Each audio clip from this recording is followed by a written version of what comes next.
मेरे गुरबर को तू बुलाए रे और अपनी प्यास बुझाए रे।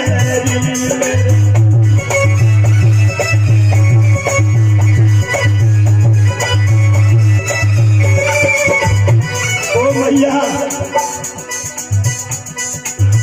ओरी मैया तेरे संग में अरे जो हम रास रसावे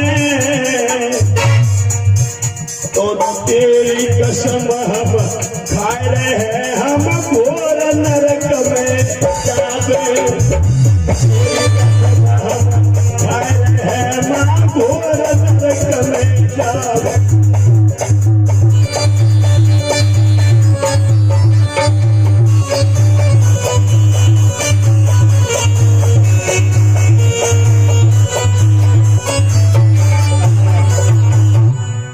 तू नहीं मानेगा? नहीं मान। और इस तरह से उल्टे सीधे काम के लिए मुझे मजबूर ना करो मैया। हम तुम्हारे पैर छू रहे, हमारा जीवन बर्बाद हो जाएगा। हम यहाँ पढ़ने के लिए आए हैं माँ, गलत कार्य करने के लिए नहीं आए हैं। एकदम से लड़की बोली है, जो मारव की पत्नी है, जवान है, एकदम से बोले खिंचा करके, लड़के अगर तू नहीं मानेगा तो तू शायद नहीं जानता है क्या कि तिरिया चरित्र पुरुष सुभागम देव जान करती मनुष्य। ध्यान रखना कि तिरिया के चरित्र को, पुरुष के भाग्य को देवी देवताओं ने भी नहीं जान पाया। देवी देवता का मतलब बड़े बड़े विद्वानों ने नहीं जान पाया। मेरे भाइयों, हमारी तुम्हारी औकात क्या है? क्यों? उधर वो लड़की कह रही है, मानभद्र की पत्नी कह रही है कि यौवन से जंग लड़ा ले और अपने दिल की आग बुझा ले। लड़का कहने लगा मेरे गुरु को पास बुला ले और अपने यौवन की जंग लड़ा ले, ये काम हमारे बस का नहीं है। तो एकदम से लड़का जब भागने की कोशिश करा, जब भागने की कोशिश की तो मणिभद्र की पत्नी ने क्या किया देखना कि धोखा खाई हुई औरत और चोट खाई हुई नागिन, ये दोनों ही खतरनाक होते हैं। नागिन ने चोट खा ली, या तो उसको बिल्कुल खत्म कर दो तो तुम बच जाओगे, नहीं तो घायल करके अगर तुमने नागिन को छोड़ दिया वो तुम्हें डस जाएगी, मार देगी। और धोखा खाई हुई औरत ये बहुत खतरनाक होती है, ध्यान रखना।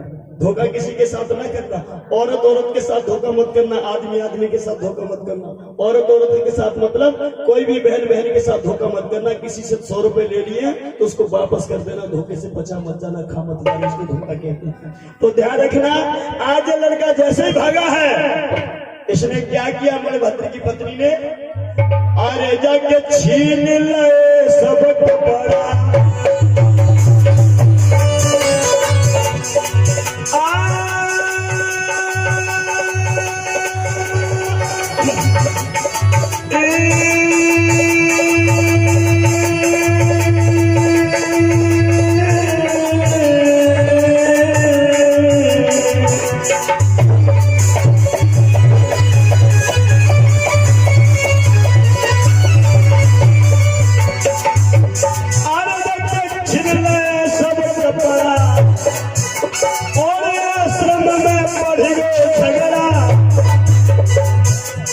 कैसे कर दो लफड़ा और कैसे बना दो झगड़ा।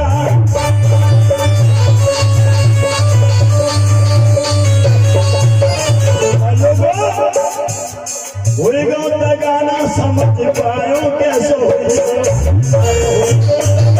समझ पायो कैसे होएगा।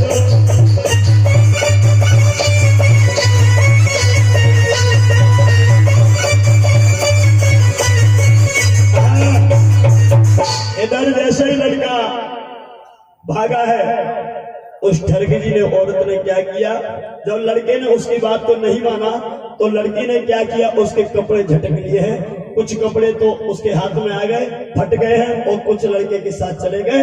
और जैसे लड़का निकला है तब तक मणिभद्र गुरु जी वापस आ गए और अपनी पत्नी से पूछा, क्यों ये तेरी हालत किसने की ऐसी, तेरा शिकार क्यों बिगड़ गया है, तेरे सिर के बाल क्यों इधर उधर बिखर गए हैं।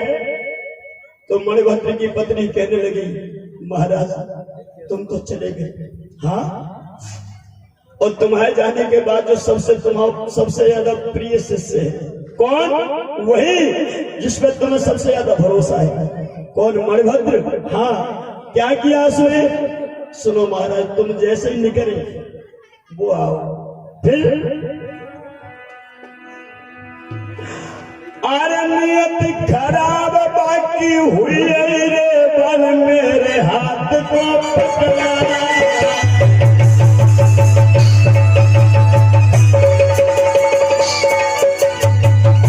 याद रखना मैंने भी कहा ये नारी का कोई भरोसा नहीं कब पलट जाए। ये नारी उस लड़के के साथ गलत करना चाहती थी लेकिन लड़का ने नहीं किया तो कोई का आरोप आज लड़की ने लड़के को फंसा दिया। और नियत बिगड़ गई बाघ कुत्ता की बन मेरे हाथ को पकड़ा। क्या हुआ और दोनों बाहर में भर के बल बदन है मेरो चकड़ा।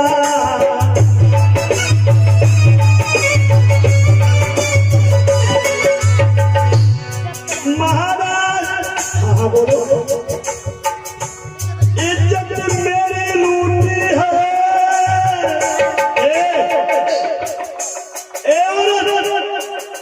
क्या बकवास कर रही है तू? ऐसा नहीं हो सकता बोलूंगा महाराज हम तुम्हारी कसम खा रहे हैं। कसम खा के कह रहे कौमी न पूछी है मेरे राजा रे मेरे सजना रे धोखे में बजरिया तेरी लुटी गई है। अब कैसे हम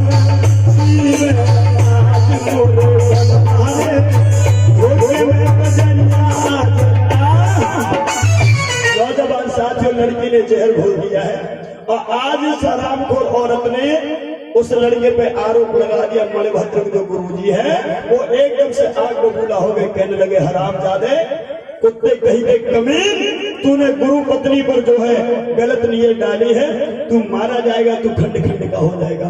और एकदम से लड़के को बुलाया है किसको उसी मणिभद्र को। अब देखना यहाँ से जब कोई गलत आरोप लगा दे मेरी माता बहनों ध्यान रखना किसी को अगर गलत फंसाया जाए तो उसकी जिंदगी बर्बाद हो जाती है। अगर सही फंसाओ सही अगर उस किसी ने गलत किया और फिर तुम उस पर आरोप लगाओ तो कोई बात नहीं है। लेकिन किसी ने काम आपके साथ गलत नहीं किया है और फिर अगर आप लोग उसको फंसाते हो तो आप डबल पाप कमाते हो। चाहे मेरी बहन हो चाहे मेरा भाई हो कोई भी हो ध्यान रखना किसी को गलत कभी ना फंसाओ। आज उस लड़की के एक गलत बात पर एक लड़के का जीवन कैसे बर्बाद होता है झांकी के माध्यम से भी आप देखेंगे 2 मिनट में। अब क्या किया लड़के को बुलाया है गुरु मणिभद्र ने। गुरु जी हाँ प्रणाम। मणिभद्र कहने लगे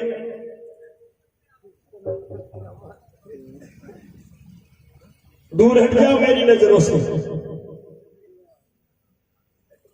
ये सम्मानित दूर हट जा।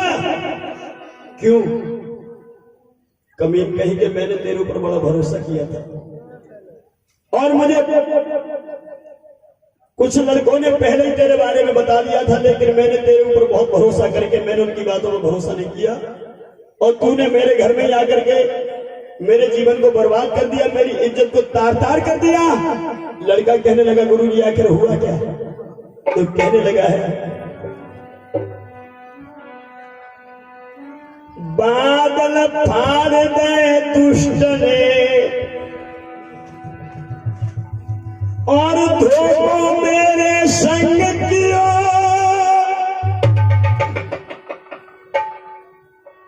मेरे घर की इज्जत पे तेरे डाको कैसे डाल दियो। लड़के तूने मेरी घर की इज्जत पे डाका कैसे डाल दिया? तुझे शर्म नहीं आई? एकदम से मणिभद्र की बात सुनकर के अहिंसक बोला है समझ गया कि ये उस परकटी औरत का खेल है उसने मुझे फंसा दिया शायद अब मैं बच नहीं पाऊंगा। लड़का कहने लगा गुरुजी मैंने ऐसा कुछ नहीं किया है हम तुम्हारी कसम खाते हैं गुरुजी हम अपने माता पिता की सौगंध खाते हैं हमने तुम्हारे घर में कोई धोखा नहीं किया ना कोई छल कपट किया है।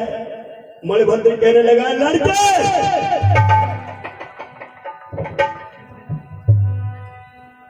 गलत काम तूने किया और बेटा बच नहीं पाएगा। ओ करनी का फल आज बेटा तुझको दिखलाया जाएगा। जैसा तूने काम किया वैसा तुझे दंड जरूर मिलेगा। मणिभद्र की बात सुन के कहने लगा है मानवक अहिंसक कहने लगा, गुरुजी बताइए बताइए मेरे लिए क्या आदेश है, लेकिन इस झूठे पाप से मुझे बचा लीजिए और मुझे कृपया स्पष्ट करके बता दो कि मैंने क्या पाप किया तुम्हारे घर में। तो मणिभद्र कहने लगे हैं, सुन लड़के तूने मेरे घर में क्या किया, सुन क्या कि मेरे पीछे कुत्ता ने तीन बादल फाड़ दी।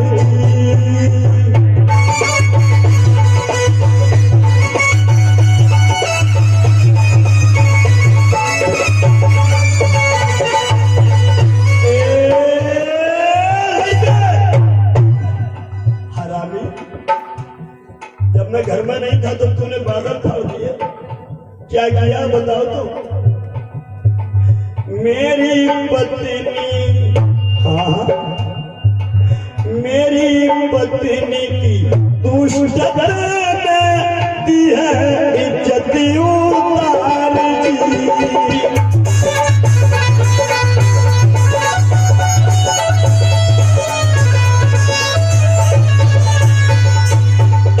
नहीं गुरु जी हमने ऐसा नहीं किया। और सुन अब तू इस पाप से मुक्त कैसे होगा बताओ गुरुजी, ये धब्बा कैसे मिटेगा, मेरे चरित्र में जो दाग लगा है ये कैसे दूर होगा ये बताइए।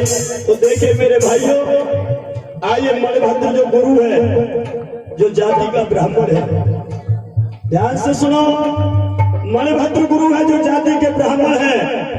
इन्होंने अहिंसक के साथ मानवक के साथ क्या किया है, कहने लगा कि तेरा जो दाग जब मिटेगा, कब तेरे ऊपर जो लांछन लगा है या तूने जो पाप किया है ये तेरा पाप जब दूर होगा। कब? तो सुन ले लड़के, हाँ चलती बाज के कुत्ता बसू मेरे ही से जइयो और 1000 आदमी को तू मार के पास में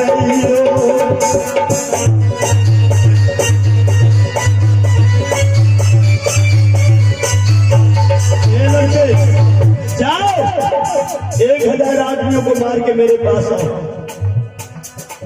1000 मनुष्य को बेटा और मार के जब आएगा, सच कहता हूँ इस पाप से मुक्त तू हो